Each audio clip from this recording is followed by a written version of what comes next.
Hello, and welcome to the CEBRI seminar, another CEBRI seminar on the energy transition. We talk today about hydrogen. Hydrogen is widely seen today as the long-term solution to the energy crisis. And actually, when people say that, they talk about green hydrogen.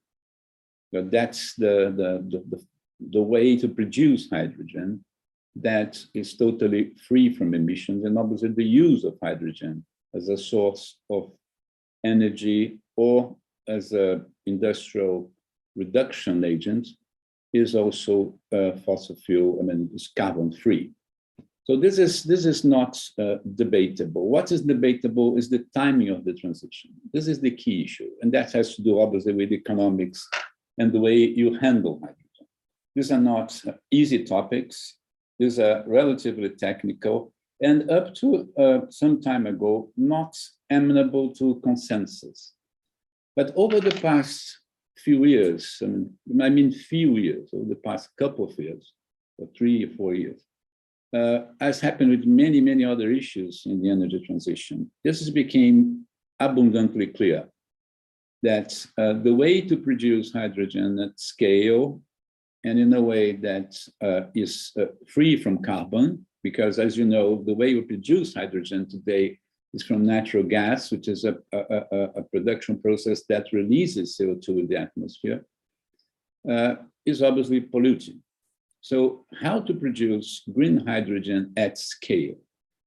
And there is a growing consensus, and we'll talk about that today, I think, with great detail, that given present technological trends, you have a convergence of the price of green hydrogen to that of what's called today gray hydrogen, of when it's decarbonized blue hydrogen, in a matter of 5 to 10 years. The $1 to $2 per kilo that we produce hydrogen today from natural gas is going to be reached by the producers of hydrogen. I'm not going to spoil how it's going to be done, because that will be done by our main guest today. It's Marco Alverà. Marco Alverà is the author of a relatively recent book called The Hydrogen Revolution, which was a kind of bestseller. I think this book had an enormous impact, especially on non-specialists, because it's a book that, although it's very well written, it's meant to the non-specialist, to the well-educated layman. And Marco is with us today to do most of the talk. Okay, Marco, as you may know, has a long experience in the financial sector, has been at Goldman Sachs for a long time. And then he shifted to electricity and then transportation of gases. He was at SNAM. And now he's leading what some people call a revolutionary project in Europe at TESS. We have then to talk about hydrogen and comment what Marco said in order of appearance. Ivan Sandrea, who is an experienced oil man, he's been for a long, long time in several companies. He's an intellectual who's written a lot about the thing, and he has in his CV the amazing feat of having signed the first private contract for oil production in Mexico and turning it into a success. He's now very much involved on green energy production, and obviously because of the offtakes on hydrogen. We have also Marco Silva, who heads Air Products, which is today is the biggest producer of hydrogen in the world. He takes care of Brazil and Argentina, so he takes care of the east coast of South America, and obviously Brazil is a hugely important potential market because of its potential production of green energy at low cost. And to close the seminar, we have the head of the energy transition group at CEBRI, Jorge Camargo, who probably is known to most of you. And he has also an outstanding career in the oil sector, being at both Petrobras and the CEO of Statoil Brazil, where he led the business development globally. and from some time has been the president of the Brazilian Institute of Oil, and now he's the consultant and member and board member, including for financial companies. Now, with that general introduction, I'll pass the floor to Marco, who make a presentation, his presentation, and then I'll invite the commentators. Marco, the floor is yours. Thank you, Winston, very much for your kind introduction. You already mentioned some really important points that I would like to pick up, and I'm really honored to be with you today. And I've heard a lot about your organization for many years. It's really a great pleasure to be here. I apologize if you hear some background noise. I'm at the airport in Berlin. You may have seen on the news the situation in Europe is very tough in these days. There is unfortunately the immediate impact of climate change that people thought would come in 2030, 2040 is being felt here today in 2022. You may have seen there's wildfires all across the Mediterranean, even in the UK and Portugal, Spain, France, Italy, Greece. And we have temperatures that we have never seen before, 42 degrees in Italy, 40 degrees in the UK. At the same time as we have this climate crisis, which is impacting the weather is also impacting the availability of power plants. You need water to cool down the nuclear plants and even the coal plants. There's no water in the rivers to cool down the plants. And so we have, as all this is happening, gas, which is Europe's main source for producing power, which is being curtailed right now from Gazprom. So it's really top of mind in everyone's agenda, whether it's a household, whether it's an industry, whether it's a government, really, what are we going to do? And unfortunately, I'm touring Europe, talking to a lot of government officials at very senior levels. I'm very, very worried about next winter and the winter after that, but I'm also increasingly optimistic about what we do in the medium term. I'm very concerned about the next winters because there is a gas crisis. During COVID, we didn't produce enough natural gas, and China is continuing to increase their demand for gas. They do this for climate reasons, but more importantly, they do this for health reasons. The taking out coal from their kitchens and from their heating has already extended the life of people in Beijing by 3 years. And they will continue to take out the coal from the kitchens and the stoves to move to the natural gas. And so China is adding a market the size of France every year, and they will continue to do this until 2060.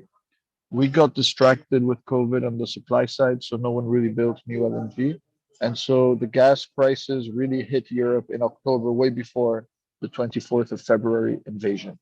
So if you add to this that Russia and Gazprom may reduce the flows to Europe in what was already a very tight market before the crisis, and if you add to this that Germany is getting out of nuclear, getting out of coal, eventually getting out of diesel, we really have a crunch. Why I'm optimistic is what I would like to talk for the next 10 minutes. I'm optimistic because I spent many years in NL and then in ENI. In ENI, I was in charge of South America. So I worked in Ecuador. I was chairman of ENI do Brasil. I worked in Colombia, Venezuela, and in Argentina. And when I was in Europe, I was always thinking, they want to electrify everything, but we need the molecules. And no one was listening in the governments. They were all thinking about electricity, electricity, electricity. And what happened in Europe is that 4 crazy countries, very brave countries, Italy, Spain, UK, and Germany, these 4 countries put incredible subsidies on renewable energy back 15 years ago. They put subsidies at solar, just to give you a number, at 800 euros per megawatt hour. Now the euro and the dollar is the same, so $800 per megawatt hour. What I think is really important, I want to open a small parenthesis. A lot of you are energy experts. I have been 20 years in the industry. It's an alphabet soup. I think most of the complexity in our industry is because we use different currency for different products. So we measure coal in tons, we measure oil in barrels, we measure gas in million BTU, pence per term, cubic feet, cubic meters.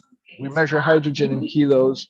We measure diesel in liters. And so it's really impossible to understand the pricing of what's going on. If we move everything to megawatt hours, then what happens very clearly is that you see that we have today gas in Europe at 180 euros per megawatt hour. We have oil at around 70 euros per megawatt hour. We have diesel at about 120 euros per megawatt hour. We have power prices here in Germany today at 500 euros or dollars per megawatt hour. And these four countries subsidize solar at 800. We spent, because it went on our bills, they put it on the people's bills, which is also very unfair because you're taxing the unemployed, the student, the pensioner, disproportionately much more than you're taxing the manager. So very unfair. We spent 1,000 billion euros. This money went to create a big demand for solar panels. China responded building 12 factories. Each factory costs $500 million. So China spent, let's say, $6 billion to build the factories. But something magic happened after 10, 12 years. The cost of the solar energy went from 800 all the way down to 10. And what this does is really incredible, because when you have solar energy at 10, and that's the last, this is a real number, this is a best solar auction in Saudi Arabia. The one before that was in Dubai for 11. The one before that was in Portugal at 13. So it's a trend that will continue. Solar will continue to go down as the panels become more efficient. What this does, when you have power prices of 500, where you have nuclear prices of 120, when you have oil prices at 70, when you have diesel prices at 100, and natural gas from Russia at 200 today, when you have solar at 10, that's all you need. All you need to worry about is how to bring the solar into the energy mix, how to bring the solar into the factories, how to bring the solar into the homes, the trucks, the planes, and the hard-to-abate sectors. So hydrogen is a very good way to do this, to go in sunny places like Brazil, in sunny places like South America, Central America, Australia, Namibia, North Africa, Middle East, and just produce huge quantities of hydrogen that we can then put on a ship, converted to ammonia or methanol or CH4 or synthetic diesel, or we can put it in a pipeline. And so I don't know, Winston, if you can project the slide with the table of the costs. Yes, we can, Marco, yes. We ask the support to do it. Thank you. And I'm sorry for the background noise. Can you still hear me when they announce flights? It's okay, it's okay. Sorry about this. So this chart summarizes my whole book, and this chart, the book came out in November of last year. It's already obsolete. I'm doing a second edition. So you see on the first column, that's the cost of renewable. So 15 years ago, it was 800. Then it went to 360. Today in Europe, it's 30. But if you go in a sunnier place in Europe, as I said, it's 10 already. And the electrolyzer, which is what you need to make the hydrogen. So you run the electric current through an electrolyzer that has water in it. So you separate the oxygen from the hydrogen. The electrolyzers today are still a very tiny, tiny market. You can see 0.3 gigawatts per annum is the capacity of the whole world. So they cost a lot. It's like getting a pair of shoes handmade by an artisan. They cost like $1,000 or $2,000. But as we start building the factories, and when I was the CEO of SNAM, we bought a company, Denora, which is the world's biggest factory making electrolyzers. We bought it last year for $1 billion. We IPO'd it 3 weeks ago for $3 billion. As you scale up the capacity, the cost will come down very fast. And as I wrote this book, I thought the world would get to 50 gigawatts of capacity after 10 years. And we would get a hydrogen cost of $35 a megawatt hour or $1.50 a kilo in 10 years. Now, because of everything that's happening here in Europe, Europe alone has committed to over 400 gigawatts of electrolyzers in the next 15 years. So we are rushing like crazy to build the manufacturing, to build the capacity, because the capacity of solar and the capacity of electrolyzers is what we miss to make this happen really in the next 5 or 10 years. We can start delivering completely clean energy, which what we're doing with Zero and TESS. Zero is my holding company. It's spelled ZHERO. I've partnered with Paddy Padmanathan, who's the CEO of Aqua Power. Aqua Power is a Saudi solar developer listed on the Saudi Stock Exchange. He's the guy who got to $10 a megawatt hour, the cheapest solar price. We call him the Usain Bolt of solar because he keeps beating his own record. So I partnered with Paddy to create Zero. Our first project is called TESS here in Germany. TESS alone is an LNG import terminal, but we will create synthetic LNG in sunny places by combining the hydrogen with the CO2. And this will be 100% renewable LNG. We call it GNG, green natural gas. And the green natural gas we can deliver to German customers for 100 euros per megawatt hour starting in 2025. So that's why I'm here in Berlin. That's what we're racing to do. And so this table, which I published in November, is already out of date because we will get hydrogen at $20 a megawatt hour this decade in the next 7 years. And this is below $1 a kilo. And when you have hydrogen, and when I say hydrogen, then you can turn hydrogen into diesel, you can turn hydrogen into kerosene, you can turn hydrogen into synthetic methane, you can turn it into ammonia, into methanol. I talk about all the hydrogen applications. When you get it this decade at $20 a megawatt hour, this is going to really change the energy industry in a very positive way, because we can use the same infrastructure, we can use the same consumer downstream factories.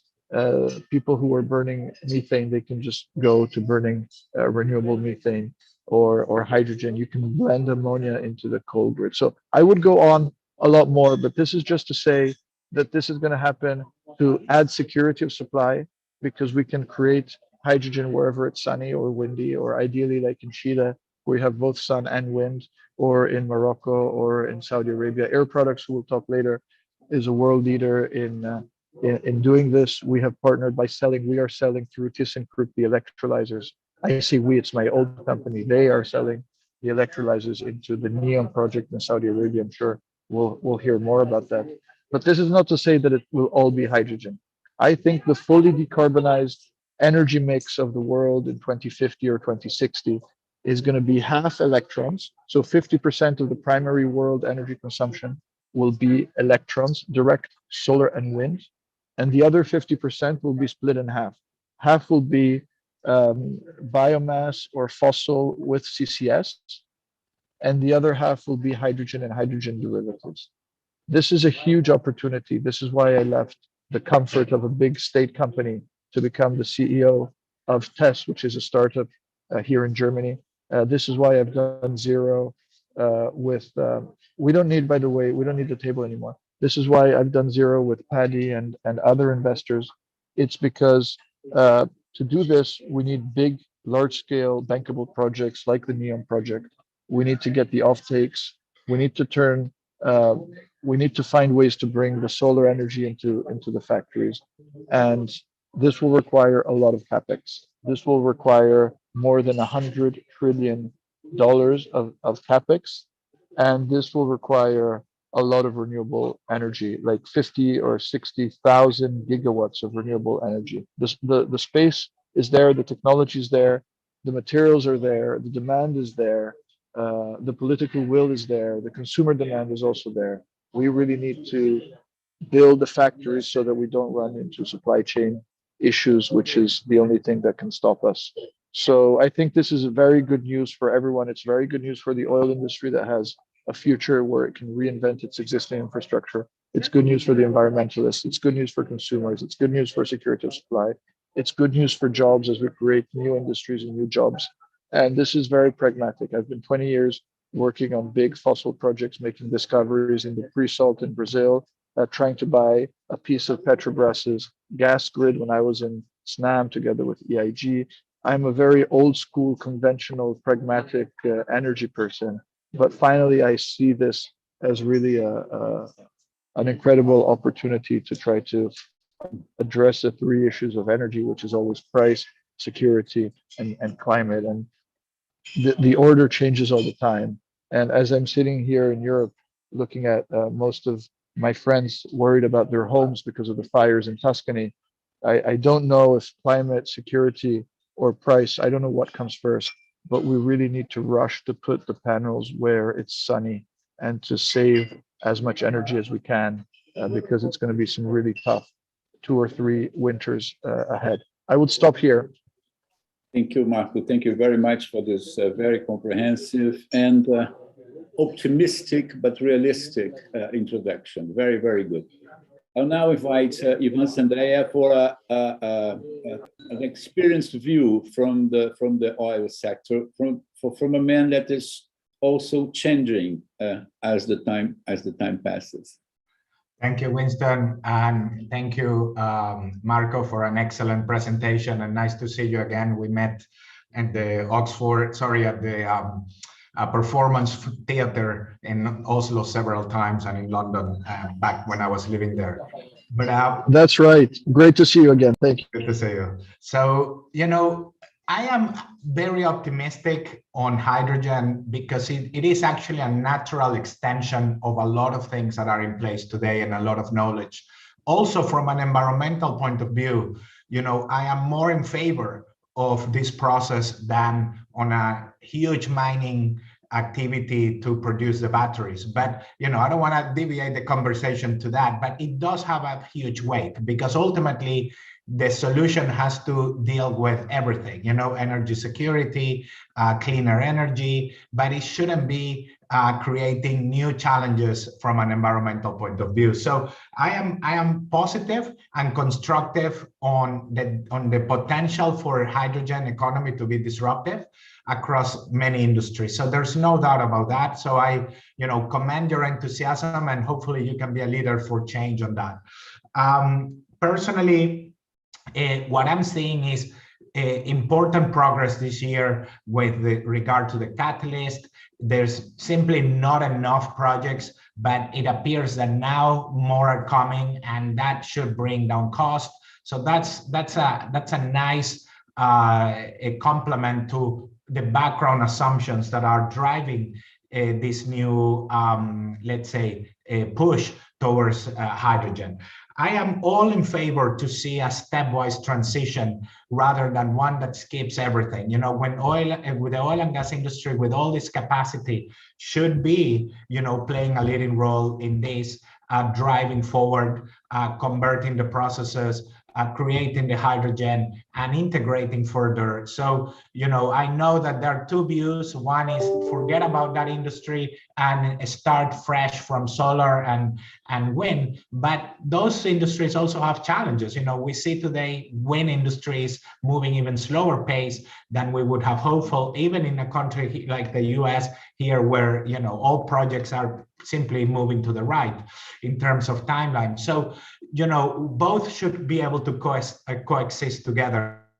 That's a very important comment from Marco, that there is definitely a big role to play for all these actors. So much in favor for that. This moment is definitely a niche market. It is big market and is growing, but it should become more global. The key thing that I continue to see, and Marco mentioned it lightly, but you know, the big thinkers out there consider ammonia to be one of the main solutions for solving the transport issue, which presents a lot of challenges, but ammonia is well known to everybody, and we should be able to handle that despite some chemical complications. But it presents a huge catalyst for change in terms of the opportunity. So positive on that too. As always, you know, my view is it takes time to do all these things. A lot of assumptions are driving how things are going to happen. I would, you know, on the positive side, I feel that hydrogen has much better outlook in terms of achieving its objectives with the base assumptions that need to happen right now than things and other things that do not exist or at scale or need to be built, or where the supply chain is very, very difficult, you know. And the benefit of hydrogen is that it doesn't exist. It has to be created. If it existed, it will be another problem. But it's very, very interesting. So, you know, I look forward to reading your book, Marco, and a very great comment that you made, and I fully agree. It's becoming impossible to deal with all the units around the world, you know. And you forgot to add, in Norway, we use this cubic meter, you know. So you are in a meeting and you're dealing with barrels, cubic meters, and but I'm old school too. I deal with 2, 3 variables, 3 true. But you are absolutely right. We need to start using something different because it's very difficult. It's really difficult, even for the expert engineer to switch your mind. It's across countries, across products, and across units. It's really, really difficult. So I leave it like that, and congratulations, and thank you for participating in CEBRI. Thank you, great. Now, Marco Silva from Products. Marco, you are you're leading a company in Brazil that's the biggest producer in the world, but I mean, you produce what is basically a specialty gas. Today, as Marco Alverà said, it's a luxury good. It's a luxury shoe, as he said. Now, how are we going to do how the industry is going to go from producing luxury shoes to flip-flops? I mean, how are you going to scale it? Because even your company is still a marginal producer if you look in 30 years' time. I mean, this is a big challenge, isn't it? Yes, Winston, indeed. And first, thank you, Marco, for your presentation. And thank you for bringing us so many provoking things. Yes, Winston, I agree with Marco that one of the most important steps that we need to take is to scale up production. And Marco brought a very good example, both in his book and also in his presentation today, on how scale does matter when we are talking about energy. So I think that all the incentives coming from government and also the early adopters of hydrogen as a fuel, as an energy source, both these incentives coming from governments and courageous governments like the 4 that Marco cited, and also the early adopters, they are important to allow the industry to scale up. And with scale, prices go down. And so I think that to go from luxurious shoes to flip-flops, as you said, I think that we need to have some incentives from more courageous governments. We need more than 4. Also, we need early adopters. And I think that the early adopters will be those who are in niche markets and can afford paying a premium price for the green hydrogen or the renewable natural gas at the very, very early stage of these technologies. And well, that's my point, Winston. And if you allow me, I also would like to ask a question to Marco. Yeah, Marco, CO2 is mostly seen as the villain, the bad guy, the culprit for all the problems that we have when it comes to climate. Your proposal is very revolutionary, in which CO2 is part of a solution. You produce green hydrogen and use CO2 to produce renewable natural gas and transport renewable natural gas using the existing supply chain. So could you please develop a little bit how CO2 can play a role in being part of the solution for climate change? That's a very interesting question, Marcus. Thank you. Before passing the ball to to Marco. I will make a footnote to that question, Marco, which is when we look at the fundamental role that natural gas still has to play in the transition. I mean, you have to do a lot of decarbonization of the process. To go blue, I mean, it's quite complicated because big refineries, etc. I mean, they to do carbon capture at the spot is very difficult most of the time. So your solution to convert the CO2 into green methane, into green natural gas, as you say, can provide a very interesting solution for the big decarbonization if you can produce green energy and made it available to refiners, to people that are producing blue energy. So this can you make a comment on that? It's a kind of footnote to Marco's question. But the ball is yours for your final comments. Okay, thank you. So I would like, do I have 4 or 5 minutes? Yeah, the time is okay on time. Okay, so what we're trying to do, and I can't underemphasize how critical the supply chain is. Like, the only thing I'm worried about is having enough manufacturing capacity for the electrolyzers and for the solar panels and for the wind turbines, because this will ramp up very quickly. The process, it sounds more complicated than it is, but doesn't use any technology that's not tried and tested. So we are building with TESS here in Germany, LNG terminal that can receive 6 ships on a jetty connected to the mainland. We have 10 LNG tanks, and this gives us about 30 billion cubic meters of gas that we can take. And we will start by taking fossil gas to help Europe get off the gas prices and increase security of supply. We are already engaging with most of Germany's biggest companies to say, we will give you green molecules and you give us back the CO2. So we're building a CO2 pipeline connected to our terminal that will collect the CO2 from our customers and bring it to us. What I've discovered is that the cost of moving CO2 on a ship is very low. So to simplify the process, just think about one client, a power plant near our terminal. We bring him from, let's say, Egypt or Oman or Australia or Qatar or the US, where we have existing liquefaction plants. We bring him a ship full of synthetic methane, CH4. It's exactly like fossil methane. He burns it. He emits the CO2. We capture that CO2. We put it on the ship and we bring it back to, let's say, Egypt.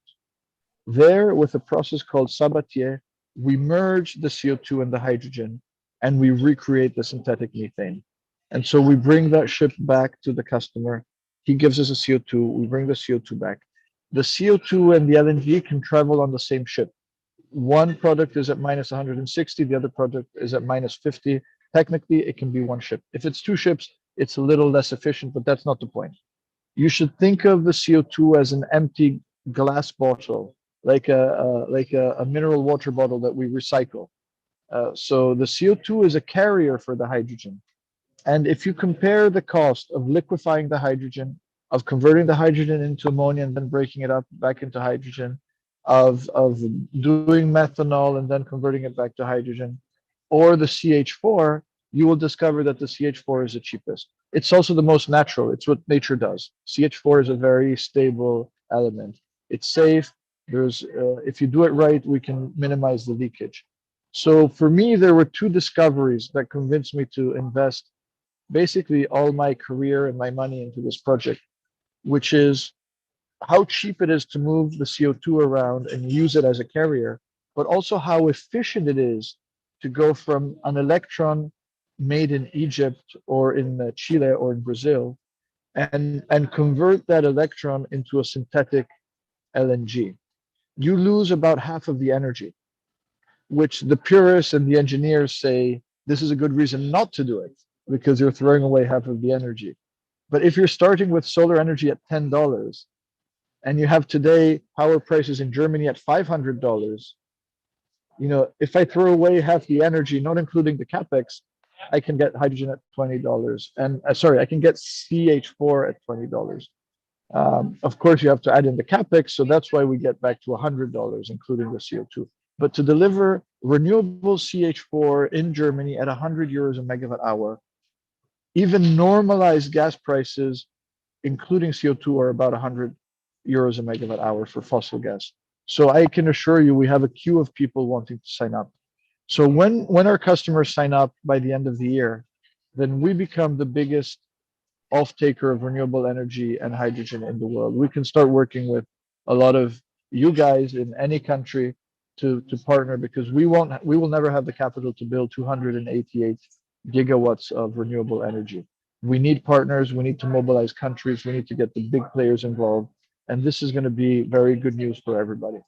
So sorry if I went into a little detail of the process. Thanks for asking these questions, but you should think of CO2 as this empty bottle, or as a kind of a molecule that squeezes what would otherwise be a very big and loose hydrogen molecule into becoming much more dense. And so it's a good way to like compress, like squeeze the hydrogen and make it much more easy to store, to transport, to move around. And having worked 6 years as a CEO of Snam, which is the world's biggest natural gas infrastructure company outside of Russia, because Gazprom you can't beat, but people underestimate the challenge of storing energy for renewables for the winter. You know, here in Europe, we consume 6 times more energy in the winter than we do in the summer. So this is all managed by storing a lot of natural gas in the summer, filling up the storages, and then releasing the storages in the winter. The storage is just a depleted geological reservoir. The cost, and going to Jorge's point before about the batteries, the cost of storing CH4, whether it's fossil or synthetic, it's the same, is $3 a megawatt hour. If you have to use a battery that has 5,000 cycles for seasonal storage, that you use it once a year, you fill it in June and you use it in December, that means you have to amortize the capex of the battery in 5,000 years if it has 5,000 cycles. The cost goes from 3 to 20,000 euros per megawatt hour. So you just simply cannot do seasonal storage with electrons. You have to do it in molecules. And I firmly believe it's going to be a combination of everything. And by the way, I love ammonia. I mean, ammonia is going to make all the fertilizers green, and ammonia can be blended into a coal plant, and ammonia can go into a ship and can be burned into an engine. So the truth is, we need all of the above. We need biomass, we need intelligent fossil resources with CCS, we need direct air capture, we need hydrogen derivatives, and hey, whatever we can electrify directly, let's electrify directly. I could go on for another couple of hours, but I'll stop here. That's okay, but you should not apologize. Thank you, Marco. For going into detail. I mean, that shows that we are progressing on this discussion, because to go into detail means that your level of doubt has increased, which means that your level of understanding of hydrogen has increased. A year ago, people have stratospheric discussions on hydrogen. So it's nice that you're now making the calculation, showing the feasibility with a kind of with a calculator in your hands. Now, I have a question from Mariano Orsini, one of the people that attended. That's interesting, because your table shows that, as I understand it, that the electrolyzers are going to fall in costs by the kind of Chinese solar effect, basically scale. You have a kind of hyperbolically falling cost curve. But she says that, she asks whether the technology is advancing also in the energy consumption of the electrolyzers, because that's very important. Is the efficiency of the electrolyzer going to increase as well, or just the production cost? You know, when you have solar at 10, I'm not so worried about efficiency. In fact, what I'm doing in tests, we're even building bigger electrolyzers to run fewer hours rather than building batteries, because I think you don't have to do all the digging and the lithium and the mining. So the electrolyzer is a little bit of an art. You have this conflict, you have this triangle where here you have the most precious materials, then you have duration, and you have efficiency. And so if you try to make it cheaper, it will last long and not be efficient. If you try to make it that lasts 15 years and is really efficient, then you have to use platinum. So I spent the last 4 years talking to, for writing my book, I went to visit every single electrolyzer company. I invested, as I said, in Denora. I also invested in Linde ITM. And I really went to visit the factories, and I built a book based on this thing, asking all the entrepreneurs, all the electrolyzer guys, how much capacity do you need to build a world-class gigascale, to bring the cost below 200? And then I added up all their answers, and that's how I came up with the 50 gigawatt number. Now to discover, I created an association called the Green Hydrogen Catapult, together with Aquapower, with Yara, with CWP, with a lot of other big companies. And our mission was, we have to get hydrogen below $2 a kilo. We need to get 50 gigawatts of demand. And guess what? After a year, we're now at 200 gigawatts of demand. So Winston, you're right. Things are moving in the right direction very, very fast. Yes, efficiency will improve a lot, but that's not my biggest concern. My biggest concern is just finding the way to standardize, because the biggest problem in the energy industry is that we have so many engineers that we love to redesign everything every time. And if you look at what happened to liquefaction, for example, I built a project in Egypt for $800 a ton. Then the costs now have gone up to $4,000 a ton, because every project is its own project. We need to standardize like we did for combined cycles. We need to standardize. I'm much more concerned about that than about the efficiency. Excellent. One more question from the audience, from Carlos Milani. I'll make it very, very simple. It's a long question. It's about security of use. I mean, take your hat of the CEO of a large hydrogen project and put your hat of the regulator or the consumer. I mean, is that safe? So I think it is absolutely safe. We've used hydrogen for many years, and if you go online and even look at a Toyota, only my Japanese friends and can do an experiment like this. They threw a Toyota Mirai off a 5-story building, and it didn't explode. And then they took out a machine gun and started firing at the high pressure hydrogen tank in the back of the Mirai, and it still didn't explode. It just had a leak because it's so light that it will just release in the air. So my biggest concern is not security. I do think there's hydrogen leakage issues. It's just such a small molecule that it will leak from some compressors, some turbines, if it's not done right. That's another reason why transforming it into ammonia, transforming it into synthetic methane or synthetic diesel is just another good way of avoiding the leakage. But of course, the industry is very new.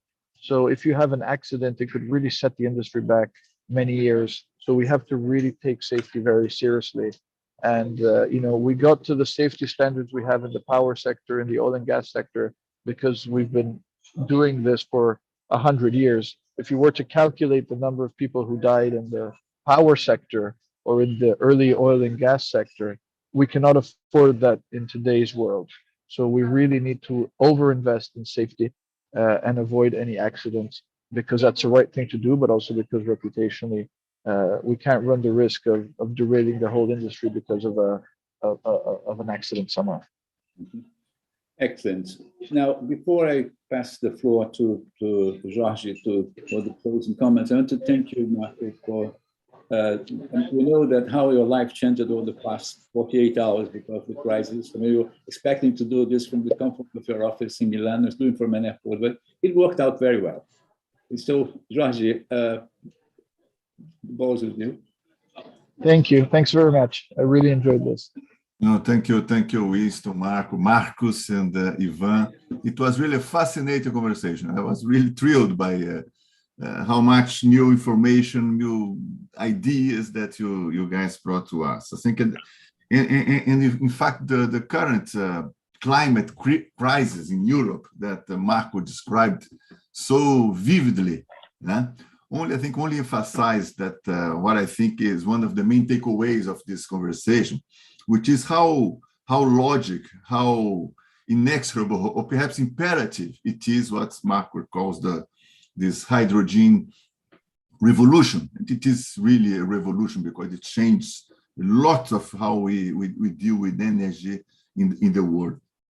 Another point that it was very interesting to me, listening to you guys, it was in this conversation, it was, in my view, the sheer dimensions of both risks and opportunities that this revolutions brings about. There is, of course, the risk that Marx described, which is the climate risk that we are facing, and increasingly fast, that surprise all of us, but also what the opportunities that brings. Marco mentioned opportunities in forms of, I took note of $100 trillion of investments that this revolution is all about. So this is huge. So I think it's overshadows the risks because the size of the opportunity that we have in front of us. Huh? And of course, I have my Brazilian bias here, and I really believe that the Brazil is very well positioned to be a strong competitor for all these investments that we are seeing. I think Brazil in this race for net zero, Brazil is probably in pole position if you look at the most advanced economies in Brazil, the largest economy in the world, due to our let's say energy matrix, because we have it, and also the opportunity that we have to produce competitively renewable energy, and as a result position ourselves as one of the providers of competitive, cheap renewable energy, and as a result also hydrogen for what is needed, as Europe is needing now. So it was a fascinating conversation.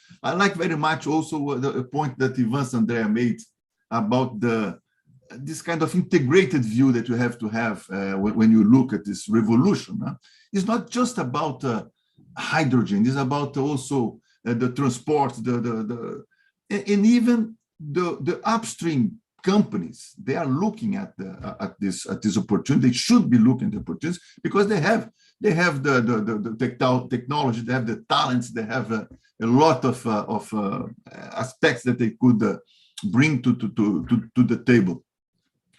Just to mention Brazil, Shell is one of the companies that has one of the hydrogen pilot projects in Brazil, in their support, the north of Rio de Janeiro. So that shows that it will start with gas, it will start as gray hydrogen, it will evolve for blue hydrogen, having the green hydrogen as the end of the ambition in a few years or some years. Nah?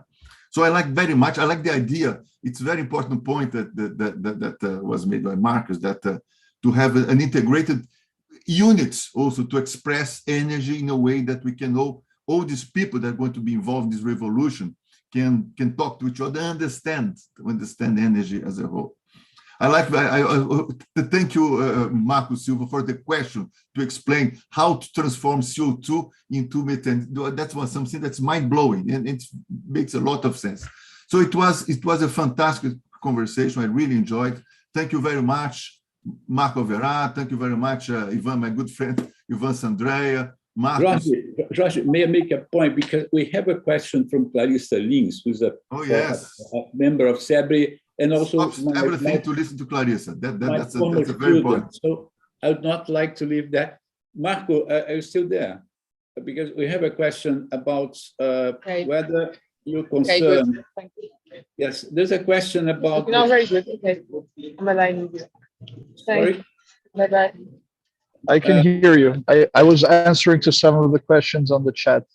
I can hear you. Oh, yeah. The question in the chat is, the one I wanted to pick is this one about the supply of critical metals for the electrolyzers. There's a more supply chain problem. Sorry, Jorge, because I saw that on the chat. Yeah.